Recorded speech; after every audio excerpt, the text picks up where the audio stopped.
Pozicionavimas staklės. Kadangi šis įrengimas Hovel turi automatinį nustatymą pagal gaminį, jame yra kelios vietos, kur tai yra skersavimo staklių aukštis.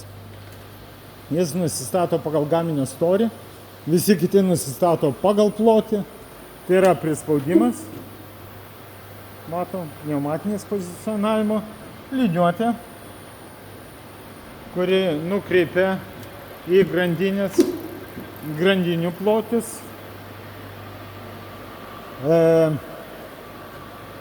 Vienas suspaudėjas prieš dygį, suspaudėjas po dygio.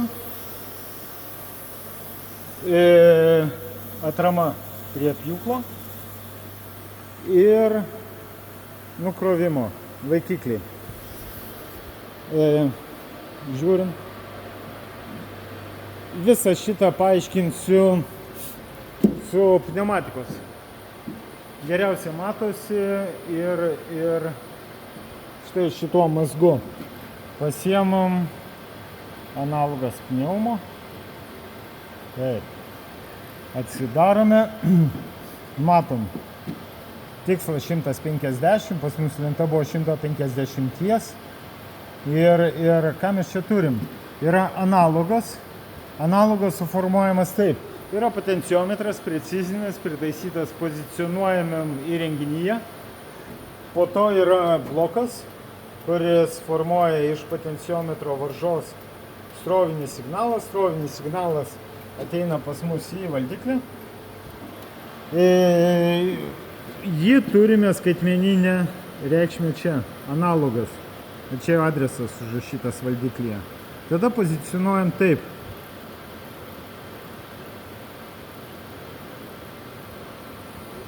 Pozicionuojame taip.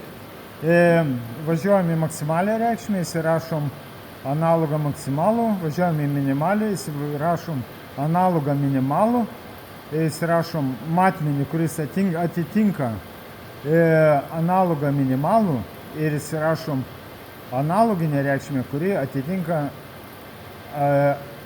analogą maksimalų. Tai yra minimumą, maksimumą. Šios reikšmės minimumas,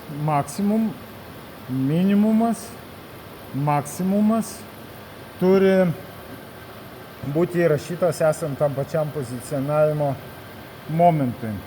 Tokiu būdu jisai išsikalibruoja absoliutinę arba proporcinę, kaip čia pavadinti, proporcinę greičiau reikšmę. Ir mes matom, sakysim, tikslas, jis užsiduoda iš pradinio lango pagal gaminį. Ir sakysim, pas mus, jeigu mes tikslą pakeičiam į 200, sakysim, 50 ir užduodam tikslo nustatymą, pas mus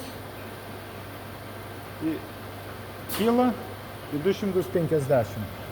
Turime 296. Todėl, kad mes dar turime delta, tai yra absoliutinė paklaida. Paimam ją, padarome į 0. Enter. Įjungiam pozicionavimą. Matom, 4,5 cm pasikeitė. Ką matom? 250 aukštyje. Tas yra iškalibruota. Labai svarbus dar vienas yra dalykas, yra virtualūs galinukai, aukštyn žemyn. Apribojimas aukštyn, apribojimas žemyn. Šitoj vietoje gal jis nėra labai svarbus, nes tai yra pneumatika, bet jeigu mes turime sinchroninius variklius ir sliekinės pavaras, tada mums gali paprasčiausiai sulaužyti, jeigu pas mus ta sistema važiuos už mechaninių galimybių ribų. Taip kad ir tie virtualūs galinukai apsaugo mūsų sistemą. Dar kartelį pasiemam. Taip. Ir pasikoreguojam atgal į 45. Nes matėme, kad pas mus prispaudimo mechanizmas 4 cm per žemai yra negu mes matėm, nors jis yra iškalibruotas teisingai. Tai yra Milimetrai atitinka analogo reikšmes. Vėl jungiam kalibravimą. Matom, pakilo 45 mm. Automatiškai išsijungia. Derinimo reikalam yra padarytas ir